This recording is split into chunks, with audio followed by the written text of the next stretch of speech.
घटनास्थलमा छु बुढीगङ्गा वडा नम्बर 3 गोखुवा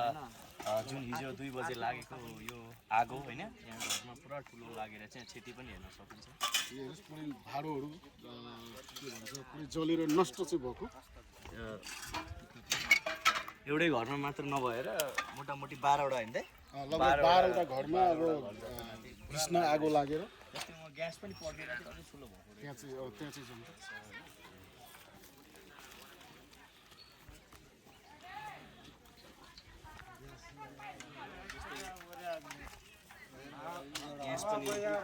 ग्यास पनि पड्किएछ है ग्यास पनि पड्केको यसै त मान्छे भागा भयो ग्यास पड्केर अनि यता ग्यास वहाँ हेर्न सकिन्छ त्यस्तै छ क्षति है त्यो पनि पड्केकै हो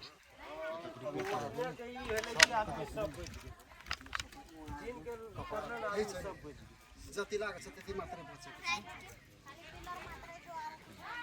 यता पनि पुरै जलेर यो चामल हेर्नु त्यो धान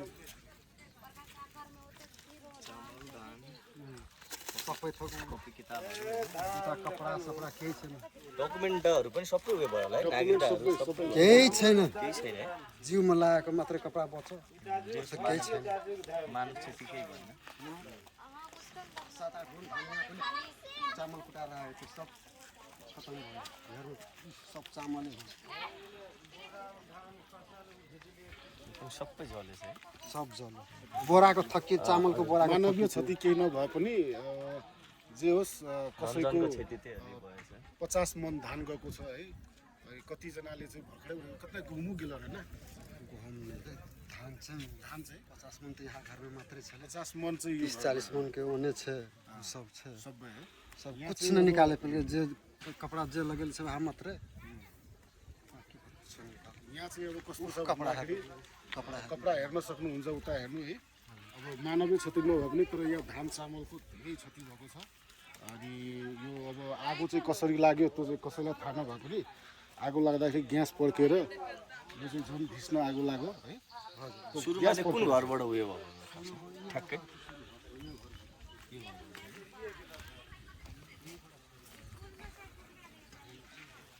सबैले यहीँबाट बताउँछ नि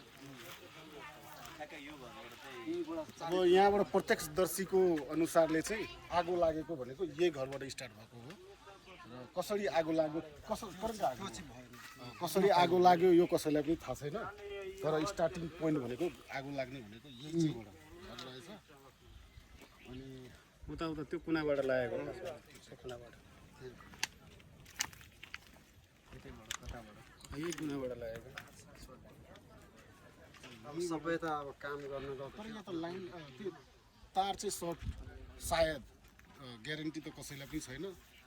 सायद तार सर्ट होला या के होला या कोही बच्चाले चाहिँ आगो लगाइदियो त्यो चाहिँ होला है तर कसैलाई पनि अहिलेसम्म यकिन छैन। यहाँ पनि हेर्न सक्नुहुन्छ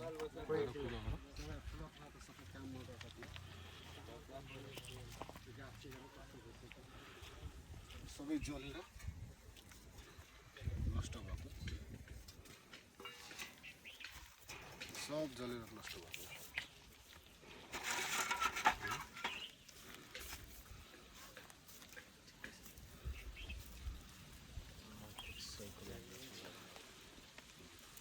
अब धेरै धनजनको क्षति भएको छ है मानवीय क्षति नभए पनि यहाँ सम्पत्ति नोक्सानी त्यसपछि कागजात यताउति चाहिँ धेरै लस भएको छ हो होइन पैसाहरू कतिजनाको पैसा थियो यहाँ उहाँ चाहिँ अर्का प्रत्यक्षदर्शी हुनुहुन्छ पैसा उठाएर ल्याएको थियो सब पैसा पनि जल्यो यहाँ चाहिँ सबै सामान जल्या छ कसैको अब 2-3 लाख रुपियाँ थियो होइन कसैको 10,000 थियो कसैको 3,000 थियो है त्यस्तै हो त्यो सबै सामान जलेको छ अनि कागजपत्र जलेको छ धान गहुँ सबै जलेको छ जलिसकेको छ अनि फेरि आगो लागेको भनेको सबै ऋषिदेव समुदायबाट हो अनि सबैजना गढी परिवारकै छन् है अनि उहाँ पनि एउटा पीडित नै हुनुहुन्छ त्यसले गर्दाखेरि अब उहाँहरूलाई चाहिँ सहयोगको अहिले अत्यन्त आवश्यकता छ हैन। तपाईहरु यदि सहयोग गर्न चाहनुहुन्छ भने किन भन्दाखेरि तपाईहरुको सानो सहयोगले उहाँहरूलाई धेरै राहत हुन्छ। त्यसले गर्दाखेरि यदि सहयोग गर्न चाहनुहुन्छ भने मेरो भिडियो मार्फत जो पनि सहयोग गर्न चाहनुहुन्छ मेरो भिडियो मार्फत मलाई सम्पर्क गर्न सक्नुहुन्छ हैन। अनि हामी पनि अहिले पीडितहरूकै तोमा छौँ, सम्पर्कमै छौँ र जति सक्दो हुन्छ हाम्रो तर्फबाट पनि सहयोग हुन्छ। तपाईँहरू पनि चाहनुहुन्छ भने मलाई भिडियो मार्फत मेसेज गर्न सक्नुहुन्छ है। नम्बर पनि हालिदिन्छ भन्नु म नम्बर हालिदिन्छु।